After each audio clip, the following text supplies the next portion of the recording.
जय हिंद मेरे साथियों, मैं अवधेश चौहान आपका फिर से नॉलेज 2.0 में स्वागत करता हूं। और जैसा कि आपको पता है कि मैं बहुत दिनों से अपनी वीडियो नहीं चढ़ा पा रहा था। मुझे थोड़ी टाइम की थोड़ा सा प्रॉब्लम हो गई थी, तो मैं अपनी वीडियो लगातार नहीं तो अल्टरनेटली मैं चढ़ाने की कोशिश करूँगा, मतलब एक दिन के बाद एक दिन, क्योंकि मुझे अकेला अपनी वीडियो को एडिट करने में, टाइम क्वेश्चन को लिखने में, बनाने में थोड़ा सा प्रॉब्लम हो जाती है। तो जैसा कि आप लोग को पता है, मेरा थंबनेल देख होंगे प्रीवियस ईयर के पेशन, तो जितने सारे SSC GD NTPC CB2 और ग्रुप डी के एग्ज़ाम सामने और आने वाले UPSSC के एग्ज़ाम आप लोगों के सामने पड़े हुए, सभी तरह के कॉम्पिटिटिव एग्ज़ाम में ये रेशियो के सवाल पूछे जाते हैं। और मैं कोशिश करूँगा कि रेशियो के सारे से मीडियम, हाई और लो सारे तरह के क्वेश्चन को मैं प्रीवियस कराने की कोशिश करूँगा। और इस वीडियो को आप लोग शुरू से अंत देख देते हैं तो इस बात की मैं गारंटी देता हूँ कि एग्ज़ाम में आप लोग को इस तरह के क्वेश्चन ज़रूर देखने को मिलेंगे।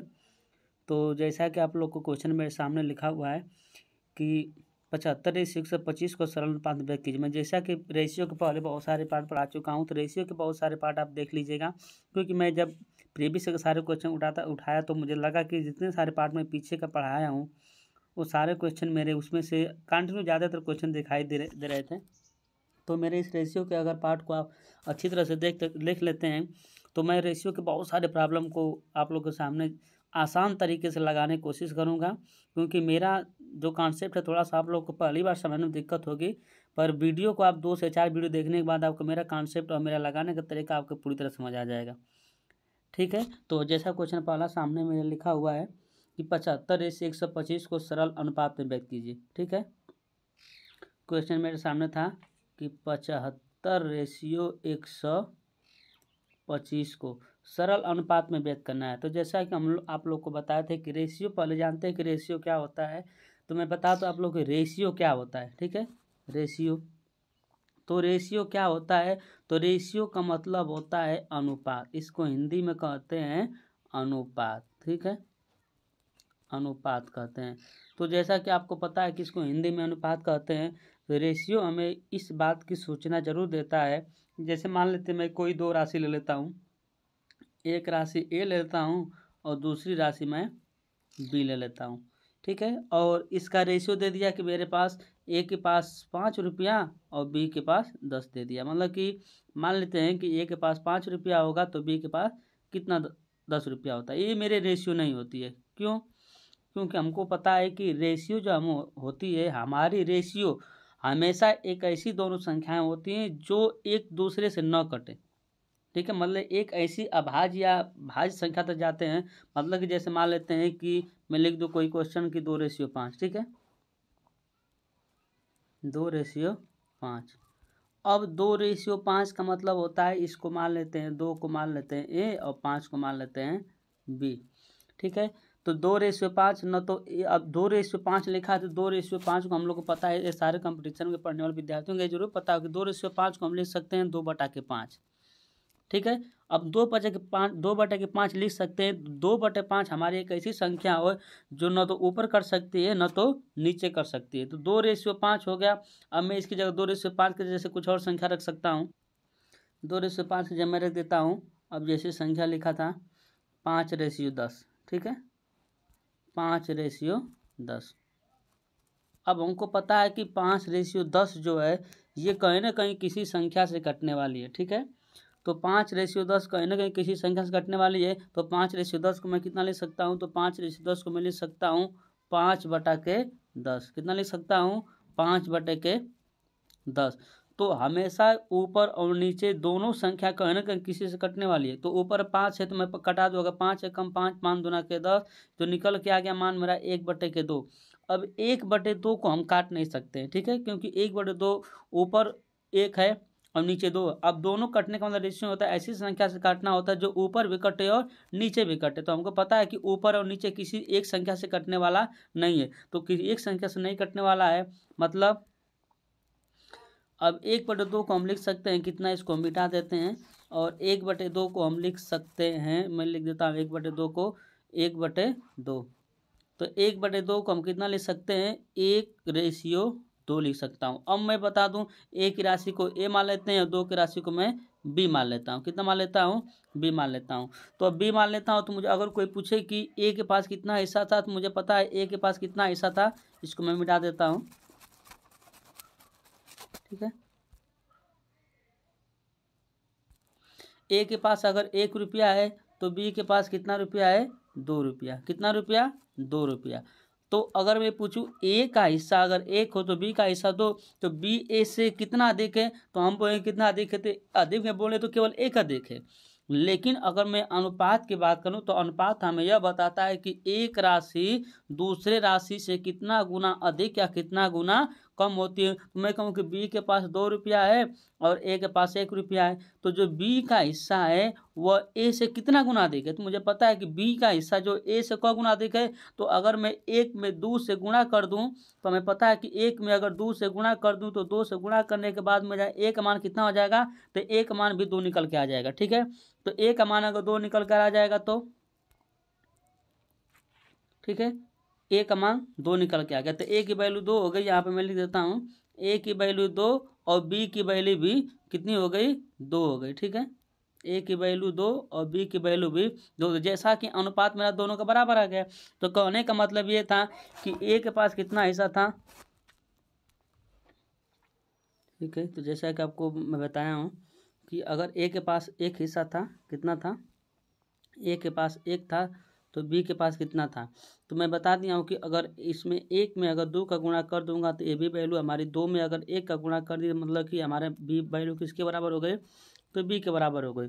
तो कहने का मतलब ये है कि मैं इसको अगर इसको मिटा देता हूँ, तो अगर ए के पास 1 था तो बी के पास कितना था? 2 था। तो 1 में कितना का गुणा किया? तो 2 का गुणा किया, तो बी के बराबर हो गया। तो हम कह सकते हैं कि एक राशि रेशियो हमें इस बात का सूचना देता है कि एक राशि यानी कि अगर ए के पास 1 रुपया है, ए के पास अगर 1 है, बी के पास 2 है, तो ए जो है बी से या बी जो है ए से कितना गुना अधिक है? तो हम कह सकते हैं कि ए में 2 का गुणा किया तो मैं कह सकता हूँ कि 2 गुना अधिक है। ठीक है, बी ए से कितना गुना अधिक है? 2 गुना अधिक है। जैसा कि मैं फिर से बता देता हूँ, दोस्तों आइए अब देखते हैं अगला क्वेश्चन। जैसा कि आप लोगों के सामने लिखा हुआ है कि यदि एक ईंट के 60/16 भाग का भार 21/8 किलोग्राम है तो ईंट के 5/12 भाग का भार क्या होगा? ठीक है, तो आपको मैं बता दूं कि इस तरह के प्रॉब्लम को आपको लगाने के लिए कि अगर इस तरह के प्रॉब्लम कभी भी एग्जाम में आते हैं तो थोड़ा सा हमारे दिमाग को घुमा देता है। अगर हमारे कॉन्सेप्ट को समझ गए तो लाइफ में इस तरह के प्रॉब्लम से आप कभी भी दिमाग आपका चक्कर नहीं खाएगा। ठीक है, और आसानी से क्वेश्चन को क्या कर लेंगे? लगा देंगे। बहुत आसानी से लगाने का तरीका मैं आप लोगों को बता दे रहा हूँ। तो इस क्वेश्चन को लगाने से पहले मैं एक चीज़ आपको दिखा दे रहा हूँ। ठीक है, जैसे कि मैं अगर क्वेश्चन में दे देता हूँ, मैं आपको क्वेश्चन दे देता हूँ। ठीक है, मैं देख लेता है क्वेश्चन यहाँ पर मैं दे देता हूँ। जैसे मैं क्वेश्चन बोलूँ कि राम की आय, ठीक है, राम की आय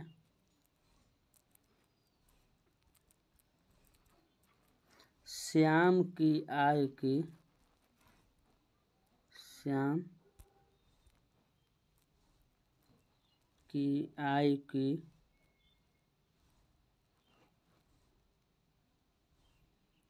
5/6 गुनी है, 5/6 गुनी है।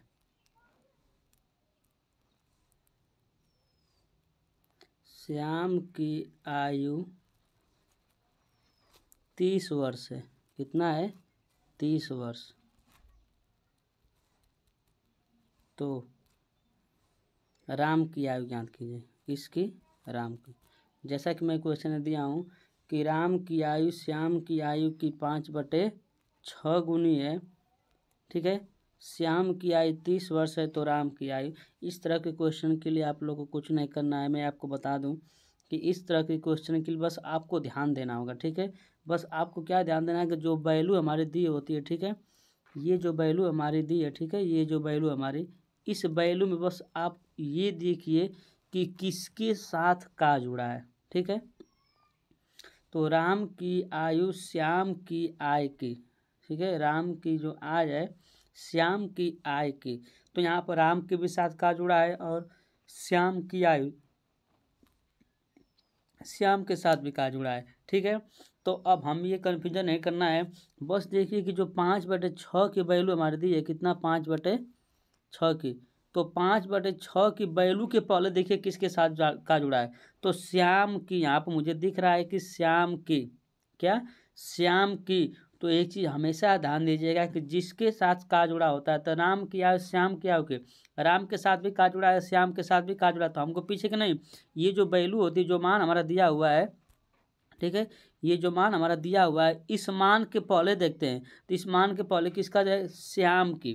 तो एक चीज़ ध्यान दीजिएगा आप लोग कि जिसके साथ का जुड़ा होता है वह वैल्यू हमेशा नीचे की होती है, किसकी होती है, तो श्याम की। तो श्याम के साथ भी राम के साथ जुड़ा, तो राम को नहीं लेंगे हम, इसके इस मान से पहले जिसके साथ का जुड़ा है, तो मान के पहले क्या है, श्याम है, तो श्याम की, तो श्याम के साथ का जुड़ा है।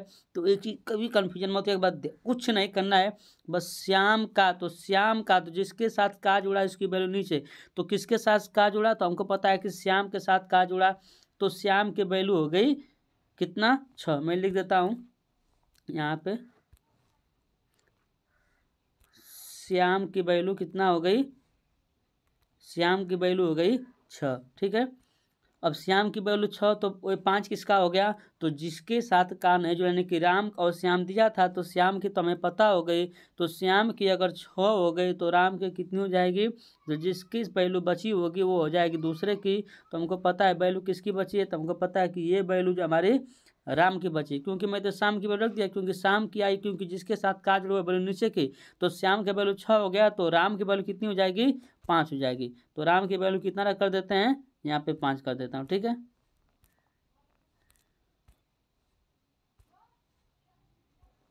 राम की वैल्यू 5।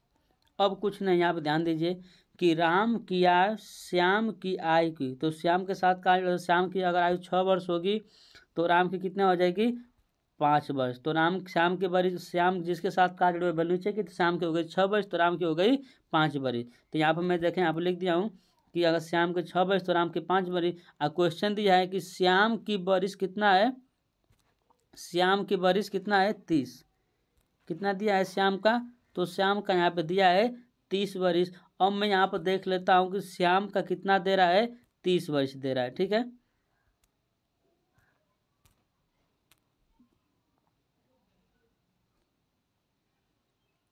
ठीक है, तो जैसा कि मैं देखा हूँ यहाँ पे कि राम की आयु श्याम की आयु की, तो श्याम की, तो श्याम के साथ का जुड़ा, तो श्याम की वैल्यू हो गई कहाँ की, नीचे की, ठीक है।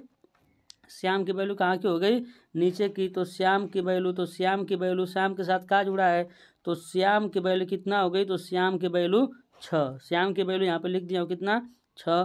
तो ऊपर की जो वैल्यू होगी, तो ऊपर की जो वैल्यू हो जाएगी, तो 5 किसका हो गया, तो ये वैल्यू हो गई राम की, तो राम की वैल्यू हो गई 5। कितना, राम की वैल्यू हो गई 5। और मुझे पता है कि अगर श्याम की उम्र 6 वर्ष होगी तो राम की उम्र कितना होगी, 5 वर्ष। जैसा क्वेश्चन दिया है कि श्याम की उम्र कितना है, 30 वर्ष। श्याम की उम्र कितना दे रहा है, यहाँ पे देखा हुआ क्वेश्चन कि श्याम का वर्ष कितना है, 30 वर्ष। तो यहाँ पर लिख देता हूँ श्याम को 30 वर्ष, ठीक है। तो श्याम का लिख देता हूँ 30 वर्ष, ठीक है।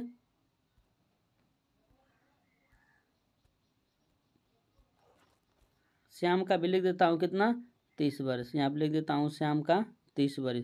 अब मुझे पता है कि अगर श्याम की वर्ष 6 वर्ष होती तो राम की हो जाती 5। और क्वेश्चन कर रहा है कि श्याम की 6 नहीं है, कितना है, 30 है। तो 6 जो है 30 से कितना गुना, तो हमको पता है गुना पता करने के लिए हमें क्या करना पड़ेगा, इस 30 में हम 6 का क्या कर देंगे, भाग कर देंगे। तो जैसे ही 30 में 6 का भाग करेंगे तो वैल्यू निकल का कितना, 5। तो हम पूछें कि अगर राम श्याम के वर्ष 6 वर्ष होती तो राम के वर्ष 5 वर्ष, और श्याम के वर्ष 6 वर्ष नहीं है, कितना है, 30 है। तो 6 30 से कितना गुना, तो हमको पता है कि 5 गुना। तो राम की वैल्यू को भी कर दीजिए 5 गुना, तो 5 पचे हो गया 25। और यही मेरा क्या हो गया, आंसर हो जाता है। क्योंकि मुझे ये सब बताने कॉन्सेप्ट क्या था, का की वैल्यू को लेकर चलना था कि का कॉन्सेप्ट क्या होता है, ठीक है। अब जैसा कि दोस्तों मेरा हमारा मान निकल के आ गया। अब इस मान को ध्यान रखिए कि श्याम की वर्ष अगर 30 वर्ष है तो राम की कितनी है, मैं इसको मिटा देता हूँ, ठीक है। हमें मान निकल कर आ गया कितना,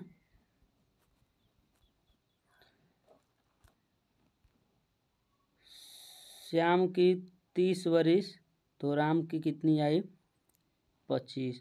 अब मैं आगे देख लेता हूँ क्वेश्चन क्या दिया है। तो जैसा कि क्वेश्चन यहाँ पे दिया है हमारा, ठीक है, यहाँ पे क्वेश्चन दिया है कि राम की आय श्याम की आय की 5/6 है। राम की जो आय है कितनी, किसकी आय, राम की आय। तो राम की जो आय है, ठीक है, मैं लिख देता हूँ कि राम की आय, ठीक है, श्याम की आय की कितना, श्याम ये एस लिखा हूँ, श्याम के आय की कितना, 5/6।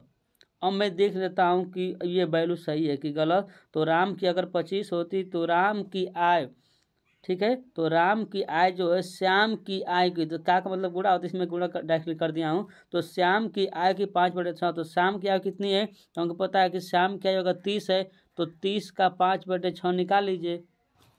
तो 30 का मैं 5/6 यहाँ पर निकाल देता हूँ, ठीक है, 30 का, तो 30 गुणते 5/6, तो 6×5 = 30 और 5×5 हो गया 25, यानी कि 6 से इस 30 में भाग किया तो कितने में गया, 5 का। अब 5 का 5 में गुणा हो गया मेरा 25। तो जैसे वैल्यू निकल कर आ गई 30 का 5/6, तो जैसा कि आप 30 का 5/6 निकालेंगे तो 30 का 5/6 हमारा वैल्यू निकल के आ जाएगा 25। क्यों ऐसा कर रहा हूँ, क्योंकि मुझे क्वेश्चन दिया था कि राम की आय श्याम की आय की, ठीक है, राम की आय श्याम के आय की 5/6। तो श्याम की आय अगर 30 है तो 30 का 5/6, 6×5 = 30 और 5×5 = 25, यानी कि वैल्यू निकल आ गई 25। तो मेरा वैल्यू तो ऑलरेडी मुझे पहले से पता था, क्या था, 25 था। तो मैं इसी क्वेश्चन के यहाँ पे अब देख लेता हूँ, जैसा क्वेश्चन हमारे सामने दिया हुआ है। यदि ईंट के, जो लिख देता हूँ, ईंट के 7/16, ठीक है, 7/16। मुझे आप लोग को पहले ही बताया था कि जिसके साथ का जुड़ा होता है वो वैल्यू हमें कहाँ की होती है, तो हमेशा वो नीचे की होती है, ठीक है। ठीक है दोस्तों, दिया है कि ईंट के 7/16, तो के का मतलब मैं बताया कि जिसके साथ का या की जुड़ा होता है वो वैल्यू होती है हमारी किसकी, नीचे की होती है, ठीक है। तो नीचे के वैल्यू के लिए, यानी कि ईंट के, तो कुल अगर ईंट का भार कितना है, तो कुल यानी कि टोटल वेट, ठीक है, अगर टोटल वेट लिख देता हूँ ईंट का तो कितना लिख देता हूँ, 16, ठीक है। अगर ईंट का टोटल भाग अगर 16 होगा, कितना, 16, तो 7 भाग का भार, ठीक है, तो 7 भाग का भार, अगर टोटल ईंट का भाग 16, यानी कि ईंट के, तो ईंट के साथ का जुड़ा तो का के वैल्यू जिसके साथ होती है वो वैल्यू होती है नीचे की। तो अगर टोटल ईंट का भार 16 होगा तो 7 भाग का भार, तो ऊपर दिया है कि 7/16, यानी कि तो 7, ठीक है। तो 7 का मतलब हुआ है कि टोटल भार अगर 16 होता तो 7 भाग जो है 21/8 किलोग्राम के भार के बराबर होता। मतलब कि 7/16 निकाल देते हैं, 1 मिनट। अगर टोटल वैल्यू कितनी होती, 16 होती, ठीक है। तो 16, तो मैं लिख देता हूँ 16। टोटल वैल्यू मेरे पास अगर कितना होती, 16 होती, तो 16 का 7, अगर टोटल ईंट का भार अगर मैं 16 मान लेता, ठीक है, मान लिया कि ईंट के जिसके साथ क्या वह वैल्यू नीचे की, जिसके साथ का जोड़ता है वह वैल्यू नीचे की, तो टोटल ईंट का भार अगर 16 होगा तो 16 का 7/16 निकालने कितना वैल्यू निकल कर आएगी, तो जैसा कि निकल कर आएगी 7। इसलिए मैं कहता हूँ कि नीचे की वैल्यू होती है जो उसकी जिसके साथ का जुड़ा होता है वह वैल्यू नीचे की होती है, जिसके साथ का नहीं जुड़ा होता है वह वैल्यू हमारी किसकी होती है, सामने की होती है। तो अगर टोटल ईंट की वैल्यू अगर 16 होती तो 16 का 7/16 निकालते तो वैल्यू निकल कर आती 7, ठीक है। मैं यहाँ पर लिख देता हूँ, एक बार फिर से मैं मिटा दूँ, क्योंकि मिटाने के बाद आसानी से आप लोगों को समझ आ जाएगा। नहीं मिटाता हूँ, आगे नीचे लिख देता हूँ कि अगर ईंट के 16, अगर टोटल ईंट का भार कितना होता, 16 होता है, लिख देता हूँ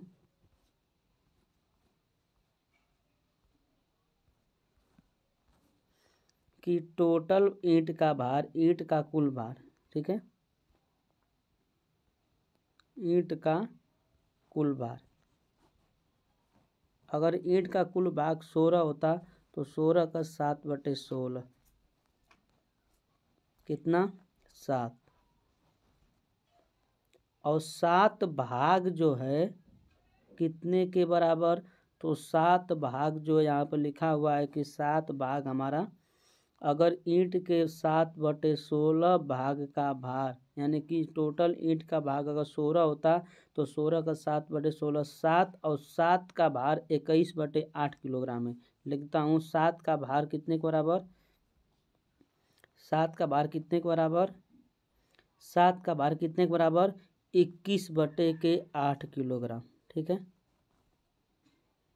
यहाँ पर देख लीजिए, एक ईंट के 7/16 भाग का भार, तो ईंट के, अगर ईंट का कुल भाग अगर 16 होता, कितना होता 16। अगर ईंट के कुल भाग का भार कितना होता 16, तो 16 का 7/16 का 7/16 भाग, तो 16 का 7/16 निकाल कर वैल्यू आई तो हमारी 16 का 7/16 वैल्यू कितनी आ गई 7 आ गई। तो दिया है कि कुल भार, तो एक ईंट के कुल भाग का 7/16 भाग, तो कुल भाग को अगर जिसके साथ का जुड़ा बल नीचे की, तो कुल भाग 16, तो 16 का 7/16 7 भाग, तो 7 भाग कितने के बराबर 21/8 किलोग्राम के। और जो है 7 भाग जो 21/8 किलोग्राम के बराबर है, मतलब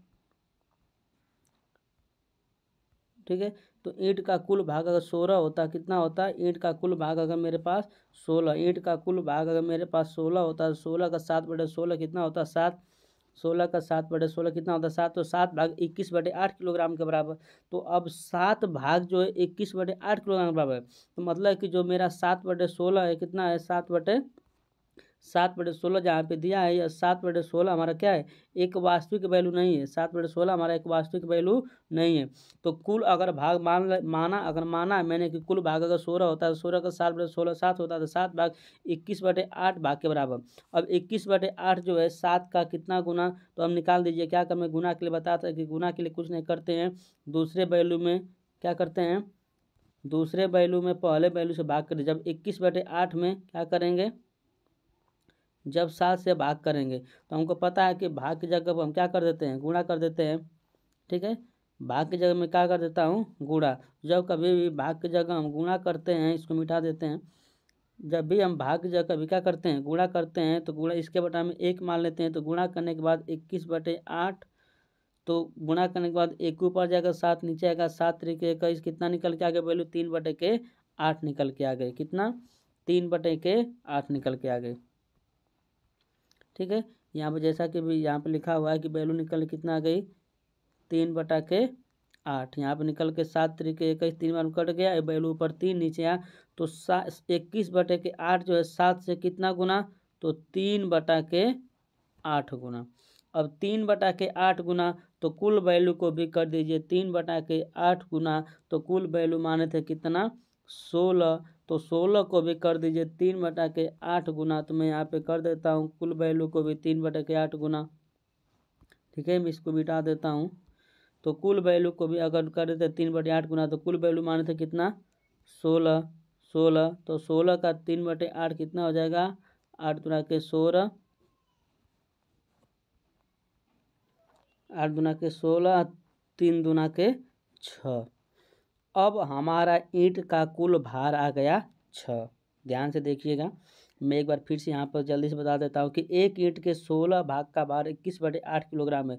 एक ईंट के 7/16 भाग का, ईंट का भाग में कितना माना था 16, तो अगर ईंट का कुल भाग में 16 माना था तो 16 कितना माना था, यहाँ पर निकाल देता हूँ, ईंट का कुल भाग में 16 माना था, तो 16 का 7/16 कितना आया था, 16 का 7/16 कितना आया था 7, तो ईंट का कुल भाग अगर 16 है तो 16 का 7/7 कितना आएगा 7, तो 7 भाग कितने के बराबर 21/8 भाग के बराबर, तो 7 भाग जो 21/8 के बराबर है, तो मतलब 21 रियल वैल्यू 7 नहीं 21/8 है, तो रियल वैल्यू नीचे का भी 16 नहीं, वो भी कितना गुना हो गए, तो 21/8 जो है कितना गुना है, तो 21/8 कितना गुना मैं निकाला हूँ 3/8 गुना, तो कुल वैल्यू यानी कि 16 को भी कर देंगे 3/8 गुना, तो 16 को 3/8 गुना किए, तो 8 गुना के 16 और 3 गुना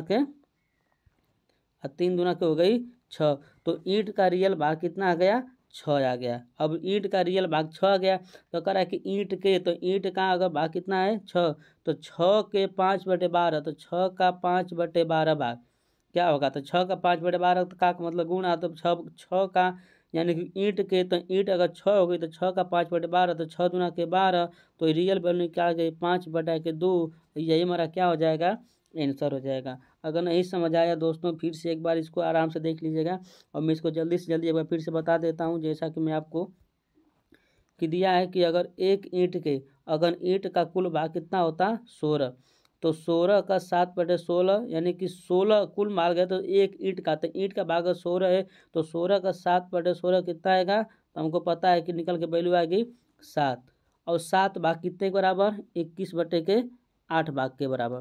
तो 21/8 7 से कितना गुना, तो हमें निकालना कितना गुना, 3/8 गुना, ठीक है। क्योंकि 7 में अगर 3/8 से गुणा करेंगे तो 7 त्रिक 21, कितना 7 त्रिक 21, और 21/8 में निकल के आ जाएगा। तो रियल वैल्यू को भी कर देंगे, यानी कुल 16 को भी कर देंगे 3/8 गुना, तो 16 को जब 3/8 गुना करेंगे कितना होगा, 8 दूना के 16 और 3 दूना के 6, कितना हो गया 6। तो पूछा है कुल ईंट का, तो ईंट का भाग 6 होगा, तो 6 का 5/12, तो 6 का 5/12 निकाल दीजिए, 6 दूना के 12, कितना वैल्यू निकल के आ गई, तो वैल्यू निकल के आ गई कितना 5/2। यही हमारा क्या हो जाएगा, आंसर हो जाएगा, ठीक है।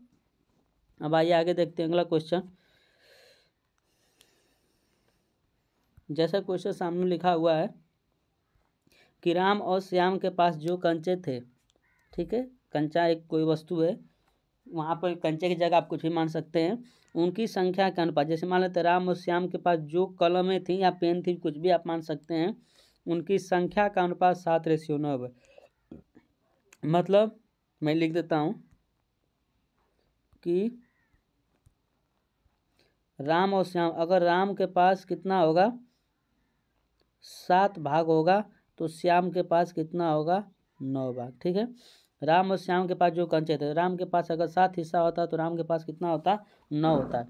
जबकि शीतल और श्याम के पास, शीतल यानी शीतल को यहाँ पे ले देता हूँ SI, शीतल और श्याम के पास, यहाँ पे शाम का यस है, राम और श्याम की कंचों की संख्या का, अगर राम के पास 7 होगा कंचा, तो 9 के पास, श्याम के पास कितना होगा 9 होगा।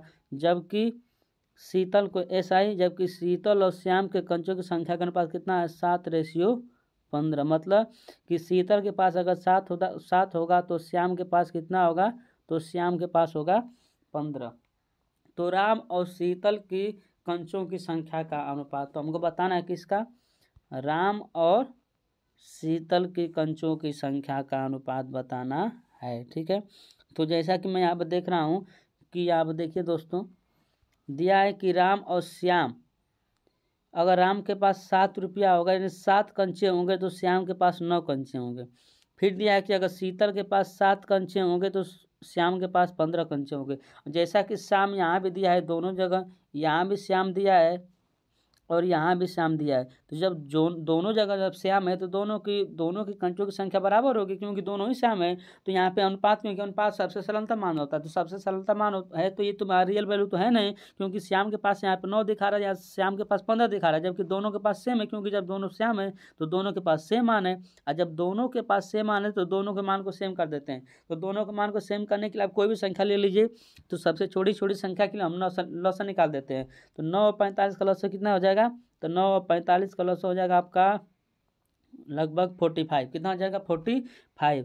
तो 45 मान लेते हैं, तो 15 को 45 कर दीजिए, क्योंकि श्याम यहाँ पे 9, यहाँ पर श्याम के पास 9 से यहाँ से आ गया 15, ऐसा श्याम की वैल्यू को बराबर कर देते हैं।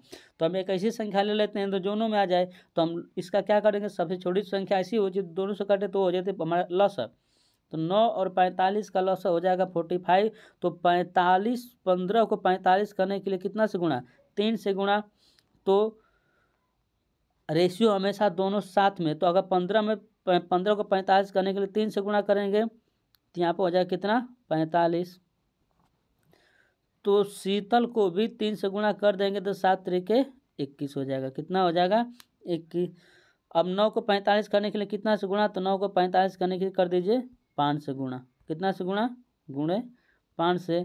तो तो यहाँ पर अगर श्याम में अगर 9 में 5 से गुणा किए तो राम में भी 5 से गुणा कर दीजिए। 7 पचे 35 और ये हो गया 9 पचे 45। अब देख लीजिए दोस्तों, राम के पास अगर 35 कंचे होंगे तो श्याम के पास 45 कंचे, शीतल के पास अगर 21 कंचे होंगे तो श्याम के पास 45 कंचे।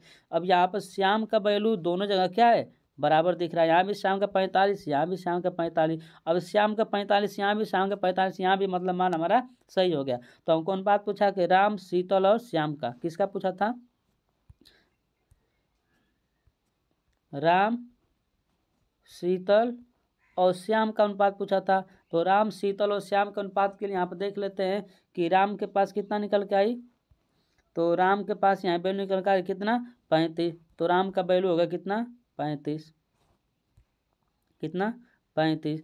श्याम का कितना निकल के आया, तो श्याम का निकल के आ गया कितना, ये हो गया 45। यहाँ पे देखा है श्याम की वैल्यू कितना लिखा है यहाँ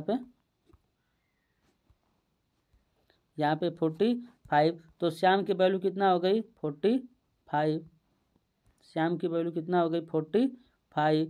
अब शीतल की वैल्यू, तो शीतल की वैल्यू आप देख लीजिए, शीतल की वैल्यू यहाँ भी, तो यहाँ पर शीतल की वैल्यू निकल कितने आ गई 21। तो शीतल की वैल्यू 21 कर दीजिए, ठीक है, शीतल की वैल्यू को कर देते हैं 21। अब यहाँ पर मान देख लीजिए, ठीक है। तो जैसा कि दिया था कि राम के पास अगर 7 होता तो श्याम के पास 9 होता, ठीक है। फिर शीतल के पास अगर 7 हिस्सा होता तो श्याम के पास 15 होता। जबकि क्वेश्चन बोला था क्या, क्वेश्चन बोला था कि यहाँ भी श्याम है और यहाँ भी श्याम है, तो दोनों जगह जो श्याम था तो श्याम की वैल्यू बराबर कर लेंगे। तो दोनों जगह श्याम की वैल्यू बराबर निकले, दोनों का लसन निकाले जाते। 9 45, 9 15 का लस हो जाएगा 45। तो 15 को 45 करने के लिए 3 से गुणा, तो 15 3 45। तो 7 को भी कर देंगे 3 से गुणा, हो जाएगा 7 तरीके 21।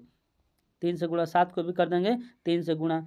यहाँ पे 9 था तो 9 को 45 करने के लिए यहाँ, क्योंकि श्याम यहाँ भी है और श्याम यहाँ भी है, तो श्याम का अगर 45 होगा तो यहाँ भी श्याम का 45 होगा।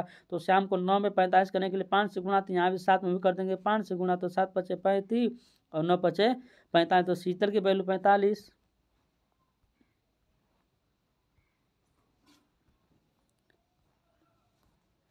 शीतल की वैल्यू कितना है यहाँ पर देख लेते हैं। तो शीतल की वैल्यू 21 कितना है, सॉरी दोस्तों, शीतल की वैल्यू हो गई कितना 21। शीतल की वैल्यू जहाँ की यहाँ पर 21 लिखा हुआ, शीतल की वैल्यू 21। और श्याम की वैल्यू कितना हो गई, तो श्याम का वैल्यू यहाँ पर आ गया कितना, तो श्याम का वैल्यू आ गया 45। तो यहाँ पर श्याम की वैल्यू कितना है 45, श्याम की वैल्यू कितना है 45। और राम की वैल्यू कितना है देख लेते हैं। राम की वैल्यू यहाँ पर दिया है, राम की वैल्यू कितना है 35। तो यहाँ भी राम की वैल्यू 35। अब रेशियो निकल के आ गया 35, 21 और 45। मतलब कि राम के पास अगर 35 कंचे होते हैं, ठीक है, अगर राम के पास कितना होते हैं 35 कंचे, तो शीतल के पास 21 और श्याम के पास 45। जबकि क्वेश्चन हमें ये नहीं पूछा है, क्वेश्चन क्या पूछा है देख लेते हैं। क्वेश्चन पूछा है कि राम और शीतल की कंचों की संख्या का अनुपात, राम और शीतल, राम और शीतल की कंचों की संख्या का अनुपात पूछा है। तो राम और शीतल, तो राम और शीतल यहाँ पर लिख लेते हैं, राम और शीतल। तो राम और शीतल की कंचों की संख्या, राम के पास कितना है, तो राम के पास है 35 और शीतल के पास है 21। इसको कटा दीजिए, ठीक है। तो जैसा कि राम और शीतल, ठीक है, तो राम और शीतल की कंचों की संख्या का अनुपात है, तो राम के पास है 35 और शीतल के पास है 21। अब ये तो रेशियो हमारा है नहीं, क्योंकि रेशियो हमेशा सरलता मान होता है। तो 35 और 21 को कटा दीजिए, किससे कटेगा, तो 7 से कटा देंगे, ठीक है। तो 7 से हम कटा देंगे तो हो जाएगा 7 पचे 35, कितना हो गया 7 पचे 35 और 7 तरीके 21। तो रेशियो निकल के आ गई 5:3 और यही हमारा क्या हो जाएगा, आंसर हो जाएगा। दोस्तों एक बार फिर से ध्यान से देख लीजिए, दिया था कि राम और श्याम के पास जो कंचे थे, ठीक है, राम और श्याम के पास जो कंचे थे उनकी संख्या का अनुपात 7:9 है। यहाँ पर लिख देता हूँ मैं फिर से एक बार मिटा के, कि राम और श्याम के पास जो भी कंचे थे, ठीक है, राम के पास और श्याम के पास, तो राम के पास और श्याम के पास जो भी कंचे थे उनकी संख्या का अनुपात 7:9। तो राम के पास 7 होगा तो श्याम के पास 9। फिर आगे दिया था शीतल, शीतल को ऐसा है, शीतल और श्याम के पास जो भी कंचे थे उनका अनुपात था 7:15। और यहाँ पे जैसा कि हमको दिख रहे हैं कि यहाँ पर श्याम है और यहाँ भी श्याम है, तो यहाँ पर श्याम के पास कितना है 9, यहाँ पर श्याम के पास है 15, जबकि दोनों का मान तो बराबर आना चाहिए, क्योंकि जब दोनों एक ही आदमी है तो दोनों के कंचों की संख्या सेम होनी चाहिए।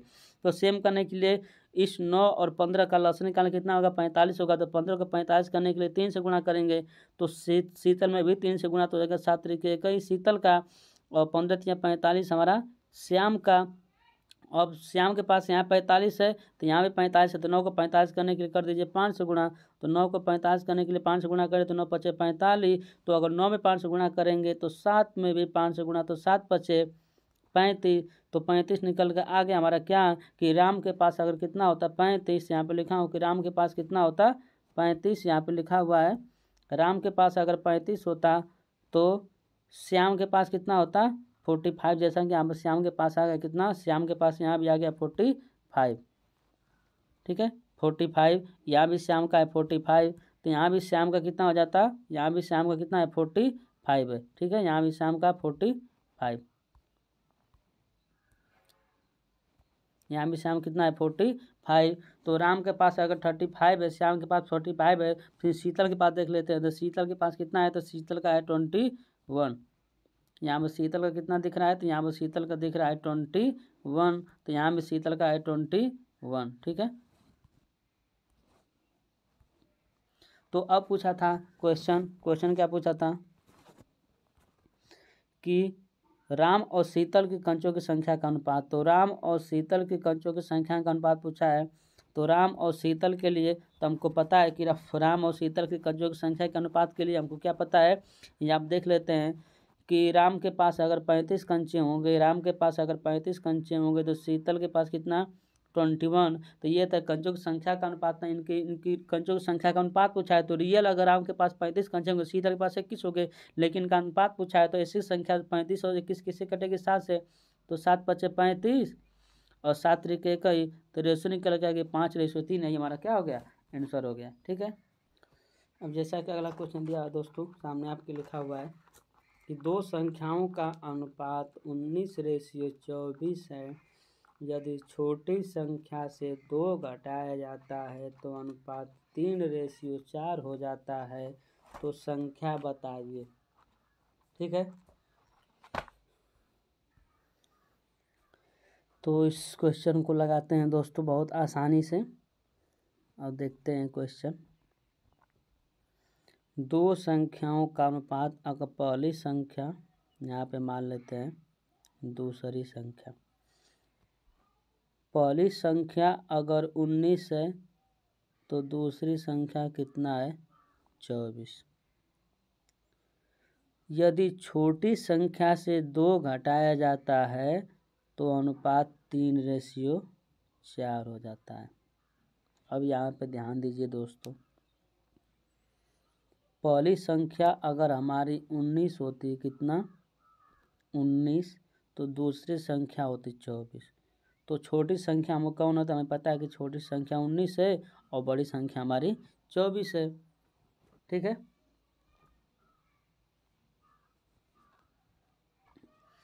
अब कह रहा है कि छोटी संख्या से 2, जो छोटी संख्या यानी कि 19 से 2 घटा रहा है, तो 19 से 2 घटाएंगे तो हमको पता है कि 19 से 2 घटाने पर सोच रहे हैं कि 19 में 2 घटाएंगे तो हमारा 17 आना चाहिए, लेकिन यहाँ पे तो 3 दिया है। कितना दिया है 3 दिया है। अब ये हुआ मुझे कन्फ्यूजन, तो कन्फ्यूजन को हटा दीजिए, क्योंकि यहाँ पर में अनुपात दिया है और अनुपात हमेशा सरलतम मान होता है, तो आप लोग को पता है, क्योंकि ये हमारा निश्चित वैल्यू नहीं है, यह तो उसका सबसे छोटा मान होता है। यानी कि अगर 3 होगा, यानी कि अगर घटाने के बाद अगर पहली संख्या 3 होगी तो दूसरी संख्या 4 होगी, अगर 30 होगी तो 40 होगी, क्योंकि उससे गुना बढ़ता जाएगा। तो हमको पता है कि छोटी संख्या से 2 घटाया, यानी कि 19 से 2 घटाया है, तो अगर छोटी संख्या में से घटाया है तो बड़ी संख्या तो हमारी जितना थी बाद में ही उतना ही होनी चाहिए। ये तो आपको पता होना चाहिए कि अगर शुरुआत में हमारी छोटी संख्या अगर 19 होगी तो बड़ी संख्या 24 होगी, तो बाद में भी हमारी बड़ी संख्या 24 ही होनी चाहिए जैसा कि क्वेश्चन दिया है, क्योंकि छोटी संख्या से यानी कि 19 से 2 घटाए है, न कि 24 से। तो अगर शुरुआत में अब हमारी संख्या कितना होगी, अगर शुरुआत में बड़ी संख्या 24 होगी तो बाद में भी हमारी बड़ी संख्या 24 होगी, क्योंकि हमने छोटी संख्या से घटाया, बड़ी संख्या से नहीं घटाया। तो शुरुआत में अगर बड़ी संख्या 24 तो बाद में भी बड़ी संख्या 24। तो जैसा कि बड़ी संख्या 24 हमारे होनी चाहिए, जबकि यहाँ पर दिया है 3:4। तो बड़ी संख्या 4 दिया, तो 4 को 24 करने के लिए कितना से गुणा, तो हमको पता है कि 4 को 24 करने के लिए 6 से गुणा कर दीजिए। तो अगर 4 में 6 से गुणा करेंगे, हमें यहाँ 3 में भी करना पड़ेगा, तो 3 में भी 6 से गुणा कर दीजिए। तो अगर 3 में भी अगर 6 से गुणा करते हैं तो छोटी संख्या हो गई 6 के 18 और बड़ी संख्या हो गई 6 चौको 24। अब फिर में पहली संख्या में अगर छोटी संख्या हमारी 19 और बड़ी संख्या हमारी 24। अब यहाँ पे ध्यान से देख लीजिए कि अगर हमारी पहले अगर 2 संख्या, अगर पहली संख्या छोटी संख्या 19 रही होगी तो बड़ी संख्या 24, फिर बाद में भी बड़ी संख्या 24 है, बाद में भी बड़ी संख्या 24 है, लेकिन शुरुआत में क्या था, छोटी संख्या 19 ही, बाद में 18 हो गई। क्यों? क्योंकि हमने छोटी संख्या से कुछ संख्या कम हो गई है। अब यहाँ पर हमें पता है कि छोटी संख्या से देखना पड़ेगा कितनी संख्या कम हुई है। तो छोटी संख्या से कितना संख्या कम हुआ, यहाँ पे एक संख्या कम हुआ। कितना कम हुआ? एक कम हुआ। और जबकि क्वेश्चन कह रहा है कि छोटी संख्या से एक कम नहीं हुआ, कितना कम हुआ, यहाँ पर देख लेंगे। छोटी संख्या से एक कम नहीं हुआ, 2 कम हुआ। तो एक को एक से 2 है कितना गुना, तो हमको पता है कि एक से जो 2 है वह 2 गुना है, इसीलिए हमें दोनों संख्या को भी कर देंगे 2 गुना। तो अगर छोटी संख्या पूछेगा तो छोटी संख्या यानी कि छोटी संख्या कौन है, 19, तो 19 में कर देंगे 2 गुना। तो 19 गुना कितना हो गया, 38 हो गया। 19 दुना के 38। अगर पूछता बड़ी संख्या तो बड़ी संख्या को भी कर देंगे 2 गुना, तो 24 दुना के 48। अब हमें पूछा है क्या, तो बड़ी संख्या बताएं, तो बड़ी संख्या 48 हमारा क्या हो गया, आंसर हो गया। समझ आए कि नहीं दोस्तों? फिर बार जल्दी जल्दी देख लेते हैं। यहाँ पे मैं देख लेता हूँ जल्दी से कि 2 संख्याओं का अनुपात अगर कितना है, 2 संख्याओं का अनुपात मैं लिख देता हूँ। यहाँ पे पहली संख्या, यहाँ पे दूसरी संख्या, तो 2 संख्या का अनुपात 19 रेशियो कितना है, 24 है। तो 19:24। 2 अगर छोटी संख्या में से 2 घटा दिया जाता है तो अनुपात कितना हो जाता है, 3:4। अब यहाँ पे हमें छोटी संख्या 19 से बड़ी संख्या 24 है। जैसे सबको पता है कि बड़ी छोटी संख्या अगर 19 होगी, बड़ी संख्या 24 होगी। जबकि छोटी संख्या में से कुछ संख्या घटाने के बाद यानी कि 2 घटाने के बाद अगर छोटी संख्या अगर 3 होगी तो बड़ी संख्या कितना रही होगी, 4 रही होगी। जबकि मुझे पता है कि छोटी संख्या में से मैं कुछ संख्या घटाएं, बड़ी संख्या में से तो घटा नहीं। तो अगर शुरुआत में बड़ी संख्या 24 तो बाद में बड़ी संख्या 24 होगी। तो 4 को 24 करने के लिए 6 से गुणा, तो छोटी संख्याओं को भी इतने अगर इस रेशियो के साथ ही तो इसको भी कर दे 6 गुना, तो 6 के 18। तो छोटी संख्या 18 और बड़ी संख्या हो गई 24 को अब घटाने के बाद, और शुरुआत में कितना था, 19:24 था। अब क्वेश्चन क्या पूछता है कि अगर छोटी संख्या 19 होगी, बड़ी संख्या 24, तो छोटी संख्या से कुछ कम हुआ, यानी कि यहाँ पर छोटी संख्या शुरुआत में 19 से तो बाद में कितनी हो गई, 18। कितना कम हुआ, एक कम हुआ। क्वेश्चन कह रहा है कि एक कम नहीं हुआ। अब यहाँ पर देख लिए बड़ी संख्या शुरुआत में 24 थी और बाद में भी 24 है, मतलब ये तो हमारे सही है। तो छोटी संख्या 19 से 18 कितना कम हो गया, एक कम हुआ। क्वेश्चन कह रहा है कि एक कम नहीं, कम कितना कम हुआ, 2 कम हुआ। तो कितना गुना, हमको पता है कि 2 गुना। तो छोटी संख्या भी कर दे 2 गुना और बड़ी संख्या को कर दिए 2 गुना। तो 19 में 2 का गुणा करेंगे, 19 दुना के 38। तो छोटी संख्या हो गई 38 और बड़ी संख्या 24। 24 में 2 गुणा करेंगे, 24 गुना कितना हो गया, 48। ये हमारा क्या हो जाएगा, तो बड़ी संख्या पूछा था तो बड़ी संख्या हमारा क्या हो गया, 48 हमारा क्या हो गया, आंसर हो गया। ठीक है, आइए सेम तरह का अगला क्वेश्चन देख लेते हैं कि मेरे पास 2 संख्याएं हैं, 2 संख्याओं का अनुपात 17 से 24, यानी कि पहली संख्या हमारे पास और दूसरी संख्या। अगर पहली संख्या 17 होती तो दूसरी संख्या कितना, 24। छोटी संख्या में 2 जोड़ दिया जाता है तो अनुपात 3:4 हो जाता है। जैसा कि मैं यहाँ फिर लिख देता हूँ कि छोटी संख्या में 2 जोड़ दिया जाता है तो छोटी संख्या को 2 तो अनुपात हो जाता है 3:4।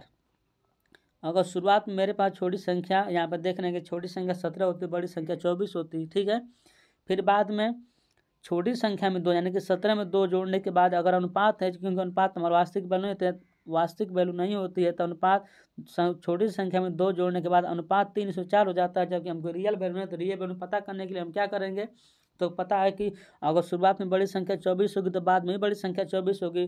तो बाद में बड़ी संख्या 24 नहीं 4 है, तो 24 को 4 करने के लिए कितना गुना, तो हमको पता है 6 से गुना। तो छोटी संख्या में कर दिए 6 से गुना, तो हमको पता है छोटी संख्या में करेंगे 6 से गुना, तो 6 त्रिके 18 हो गया और ये 6 चौको 24 हो गया। तो शुरुआत में कितना था छोटी संख्या 17 और बड़ी संख्या कितना था 24। शुरुआत में अगर मेरे पास छोटी संख्या कितना होगा 17 होगा, तो बड़ी संख्या 24। फिर बड़ी संख्या छोटी संख्या में से 2 घटाने के बाद, तो 2 घटाने के बाद 2 जोड़ दिया जाए, तो 2 जोड़ दिया जाए तो संख्याओं का अनुपात कितना हो जाता है 3:4। यानी कि शुरुआत में छोटी संख्या 3 नहीं होगी तो बड़ी संख्या 24। अब तो छोटी संख्या में से जोड़े हैं, बड़ी संख्या में कुछ भी नहीं जोड़े, तो बड़ी संख्या अगर शुरुआत में 24 तो बाद में 24 होगी। तो 24 हुआ, यहाँ पर 4 था तो 4 को 24 करने के 6 से गुना, तो हम छोटी संख्या में कर 3 से 6 से गुना, तो 6 18 6 चौको 24।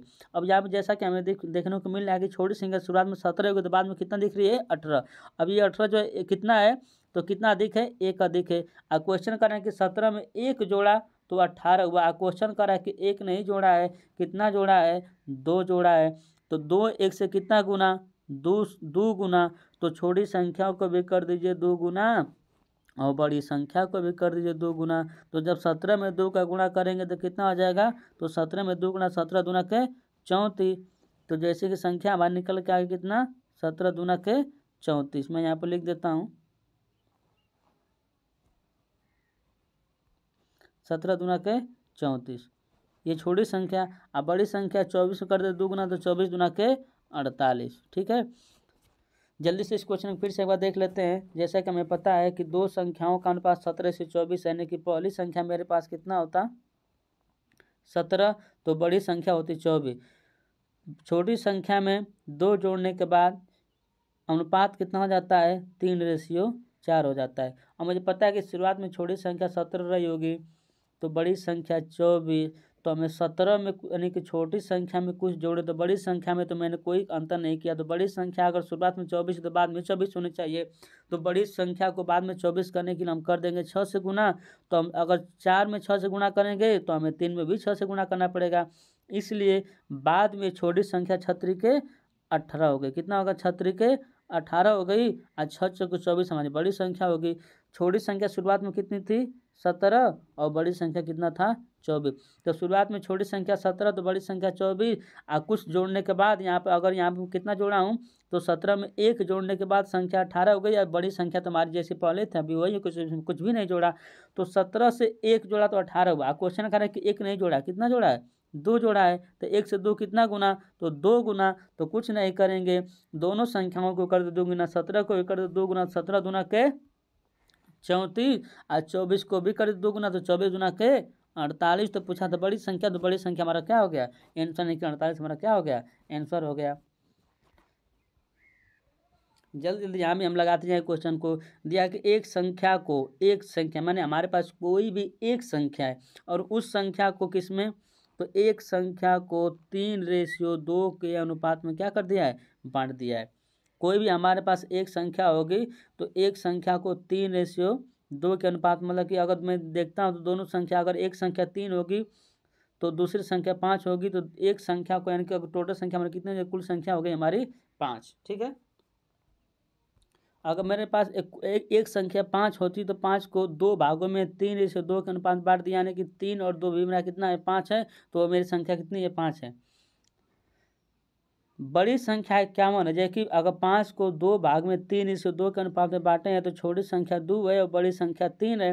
और जबकि क्वेश्चन कह रहा है कि बड़ी संख्या 3 नहीं कितना है 51, तो 3 से 51, यहाँ पे 51, तो 3 से 51 कितना गुना, तो हमको पता है गुना पता करने के लिए 51 में 3 से भाग करेंगे, आगे 3 कम 3 30 आते कई 17 गुना। तो छोटी संख्याओं को भी कर देंगे 17 गुना, तो 17 गुना के 34। तो अगर छोटी संख्या हमारी कितना होती 34 तो बड़ी संख्या होती है 51, क्योंकि से दिया कि बड़ी संख्या 51, यहाँ बड़ी संख्या 51 होती है या छोटी संख्या कितनी होती 34। तो पूछा है कि वो संख्या, तो 51 और 34 को जोड़ देंगे तो 51 34 जोड़े तो कितना होगा 4 1 5 और 5 3 और 5 में 3 जोड़ेंगे तो 8। वह संख्या हो गई मेरे कितनी 85। और जैसा कि यहाँ भी जोड़ने का 85 आएगा, तो अगर टोटल मेरे संख्या 5 होती तो 5 का भी कर दीजिए 17 गुना, क्योंकि अगर 5 को 2 भाग में 3:2 के अनुपात में बांटेंगे तो पहले छोटी बड़ी संख्या होगी 3, तो छोटी संख्या होगी 2। अगर है कि बड़ी संख्या 3 51, तो 3 से 51 कितना गुना, तो 3 से 51 17 गुना, तो छोटी संख्या को भी कर दीजिए 17 गुना, तो छोटी संख्या होगी 34 और बड़ी संख्या हमारी 51 जैसा कि दिया है। और दोनों संख्या को जोड़ देंगे होगी 85। तो अगर बड़ी संख्या 3 होती, छोटी संख्या 5, तो इसका वैल्यू कितना था 5, तो 5 को भी कर देंगे 5 को भी कर देंगे 7 17 5 85। जैसा कि दोनों तरह से 85 यही हमारा क्या है आंसर हो गया। एक बार फिर से हम देख लेते हैं कि एक संख्या को 3:2 के अनुपात में बांटा गया है, ठीक है, 3:2 के अनुपात में। तो अगर बड़ी संख्या 3 होती, छोटी संख्या 2 होती, तो कुल संख्या 3 2 मेरे पास कितनी होती 5। अगर मेरे पास टोटल बड़ी संख्या, अगर कुल संख्या एक संख्या 5 होती तो 5 को 2 भाग में यानी कि 3:2 के अनुपात में बांटा गया है, तो छोटी संख्या 2 होती या बड़ी संख्या 3 होती। और क्वेश्चन का बड़ी संख्या 3 है, कितना है 51 है, तो बड़ी संख्या 51 है, 3 से कितना गुना, यहाँ पे 51, तो कितना गुना, तो हमको पता है कि 17 गुना, क्योंकि 17 में 3 गुना करेंगे तो 51 आ जाएगा। तो छोटी संख्या को कर दीजिए 17 गुना, तो बड़ी संख्या 17 3 51 और छोटी संख्या 17 दूना के 34। तो इस संख्या को भी कर दीजिए 17 गुना 17 5 85 हमारा आंसर। और 51 और 34 यहाँ पे जोड़ कर देख लीजिए, जब 51 और 34 जोड़ेंगे तो 4 कितना हो गया 5 और 5 3 हो गया 8। ये भी हमारा क्या हो जाएगा आंसर हो जाएगा, ठीक है। अब अगला क्वेश्चन देख लेते हैं कि दो संख्याओं के बीच 4:5 का अनुपात है, मतलब कि एक संख्या 4 होती तो दूसरी संख्या कितना होती 5। यहाँ लिख देता हूँ कि अगर एक संख्या मेरे पास 4 होती दूसरी संख्या कितना होती 5 होती, तथा इनका योगफल 81 है। अगर एक पास मेरे पास संख्या 4 होती दूसरा कितना होता 5 होता, एक संख्या 4 होती दूसरी संख्या 5 होती, तो इसका योगफल कितना होता 9 होता, ठीक है। क्वेश्चन फिर कह रहा है इनका योगफल 81 है, यानी कि अगर एक संख्या मेरे पास 4 होती दूसरी संख्या 5 होती तो इनका योग कितना होता 9 होता।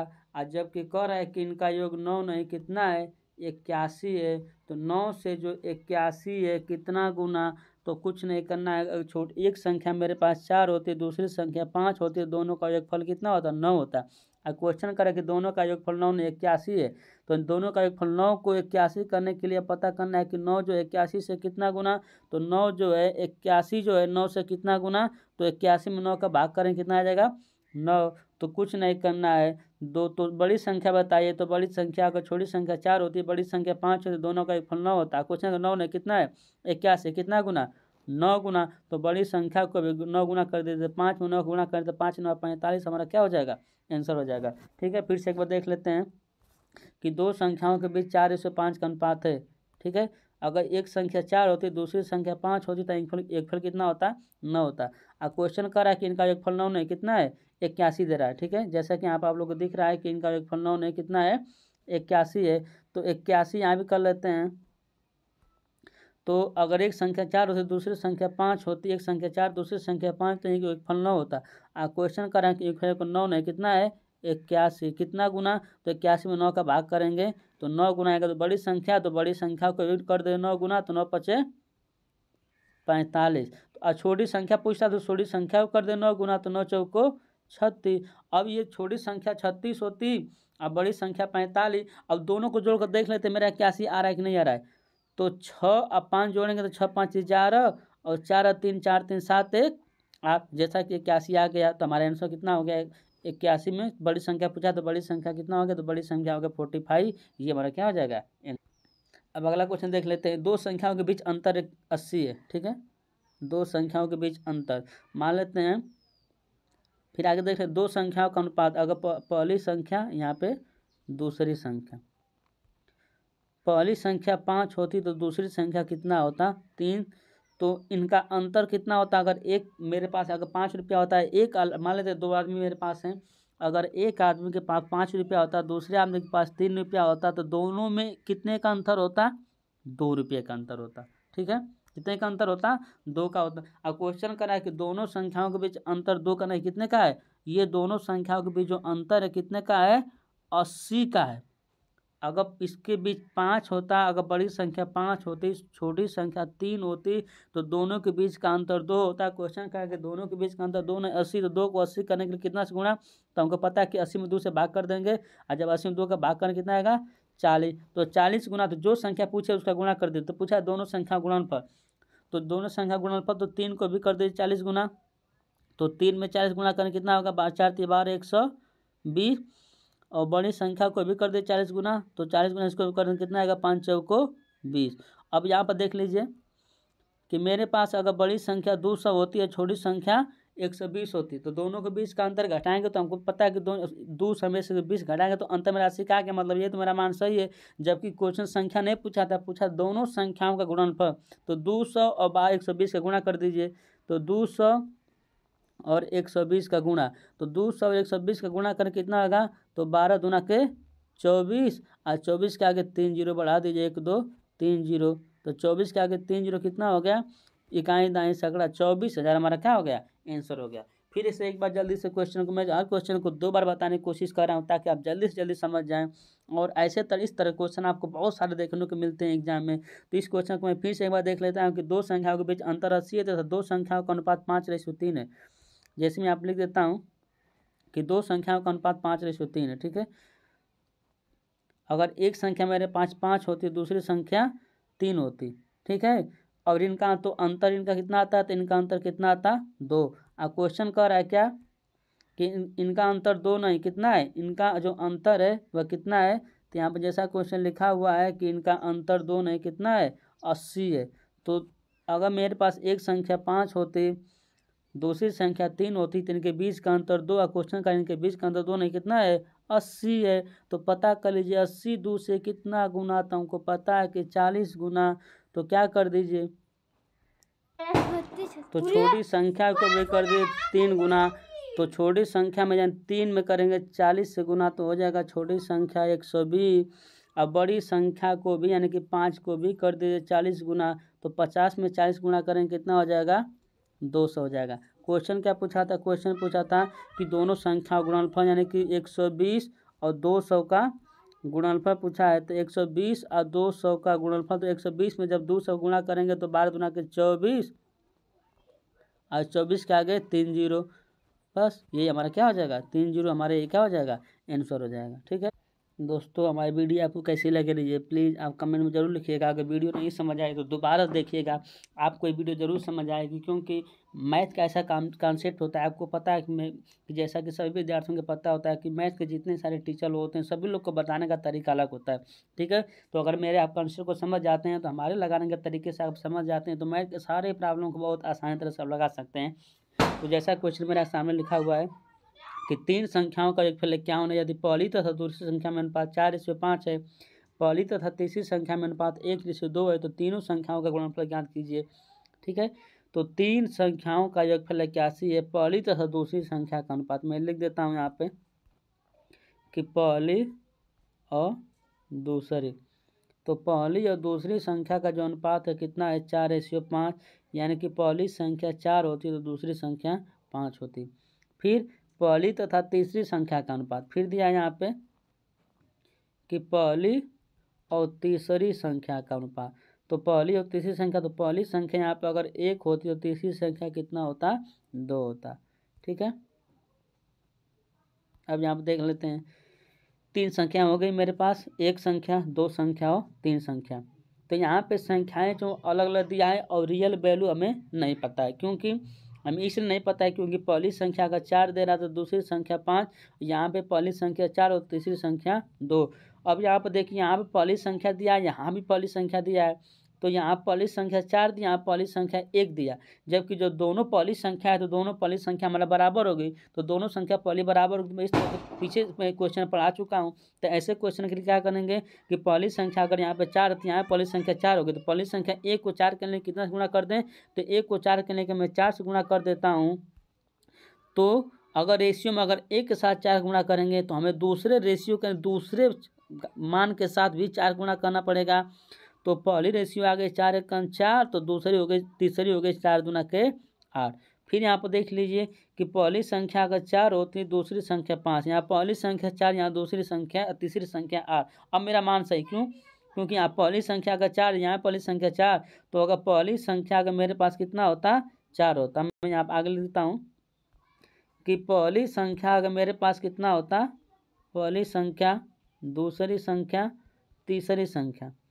पहली संख्या अगर मेरे पास 4 होता तो दूसरी संख्या कितना होता, तो दूसरी संख्या हमारा कितना हो जाता, तो दूसरी संख्या हमारा कितना हो जाता, 5। तो दूसरी संख्या हो जाता हमारा कितना यहाँ पे, 5। तो पहली संख्या 4, दूसरी संख्या 5। तो देख लेते हैं तीसरी संख्या कितना होगा। तो तीसरी संख्या जैसा कि यहाँ पर निकल गया है कितना, तीसरी संख्या यहाँ पर निकल गया है 8। तीसरी संख्या हो जाएगी 8। यहाँ पर तीसरी संख्या कर देते हैं 8। ठीक है, अब यहाँ पर देख लीजिए फिर एक बार कि 3 संख्याओं का योगफल क्या होना है। यदि पहली संख्या, इनका अनुपात ले लेते हैं। पहली संख्या तथा दूसरी संख्या के अनुपात 4:5 है। तो पहली संख्या 4 है तो दूसरी संख्या 5। ठीक है, पहली संख्या का 4 होगी, दूसरी संख्या 5, तथा दूसरी और तीसरी संख्या का अनुपात 1:2 है। तो दूसरी, पहली और तीसरी, तो पहली संख्या अगर 1 होगी तो तीसरी संख्या 2 होगी। अब यहाँ हम देख लेते हैं पहली संख्या जो 4 दिया था, यहाँ पहली संख्या 1 दिया था। तो यहाँ पर दोनों संख्याएं जब 1 है तो दोनों संख्याओं को सेम कर देंगे। यहाँ पर 4 दिया है तो यहाँ पहली संख्या को 4 कर देंगे। तो 1 को 4 करने के लिए अगर मैं 4 से गुणा करता हूँ तो हमें क्या करना पड़ेगा, अगर इसमें 4 से गुणा करता हूँ तो 4 एक कम 4, तो दूसरी संख्या को भी कर दे 4 से गुणा, हो गया 4 दूना के 8। तो पहली संख्या मेरे पास 4 होगी तो दूसरी संख्या हो जाएगी कितना, 5, और तीसरी संख्या हो जाएगी मेरे पास कितना, 8। तो हो गया रेशियो 4:5:8। रेशियो निकल के आ गया 4:5:8। हमारा क्या हो गया, यहाँ पे अनुपात आ गया। अब कह रहा है कि अगर इन 3 संख्याओं का योगफल जोड़ते हैं, अगर पहली संख्या 4 होती, दूसरी संख्या 5 होती, तीसरी संख्या 8 होती, तो इनका योगफल कितना होता, तो 5 4 9 और दूसरा कितना होता, 17। इनका योगफल कितना होता, 17। क्वेश्चन क्या कर रहा है कि इनका योगफल 17 ने कितना, इनका योगफल दे रहा है कितना, 51। जैसा कि यहाँ पर लिखा हुआ कितना, 51। ठीक है, इनका योगफल कितना दे रहा है, यहाँ पे जैसा क्वेश्चन दे रहा है 51 दे रहा है, तो यहाँ भी कर दीजिए 51। तो 17 जो अगर पहली संख्या 4 होती, दूसरी संख्या 5, तो तीसरी संख्या 8 होती, तो इनका योगफल 17। क्वेश्चन कर रहा है इनका योगफल 17 नहीं कितना है, 51 है। तो 17 से जो 51 कितना, 51, सॉरी दोस्तों 51 है।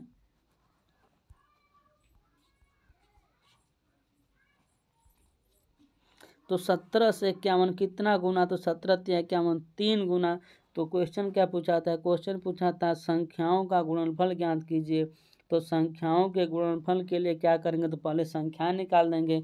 तो संख्याएं निकाल देंगे तो कितना होगा, तो 8 को भी कर देंगे 3 से गुणा, तो 8 3 24 कितना हुआ, 8 में भी 3 गुना करेंगे, 8 3 का गुना, तो 8 3 24। 5 में भी करेंगे 3 गुना, तो 5 3 15, और 4 में भी करेंगे 3 से गुणा, तो 4 3 12। अब मेरे पास मान निकल के आ गया।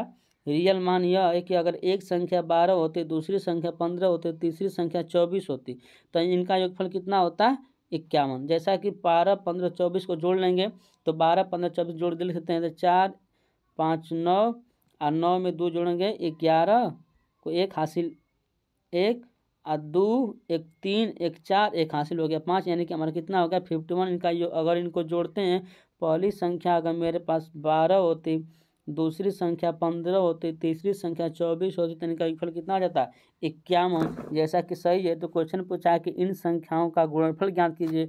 तो कुछ नहीं करेंगे दोस्तों, इन संख्याओं के गुणनफल के लिए क्या करेंगे, तो इन संख्या गुणनफल के लिए बस 12 15 और 24 का गुणा कर दीजिए। किसका, 12 15 और 24 का। तो 12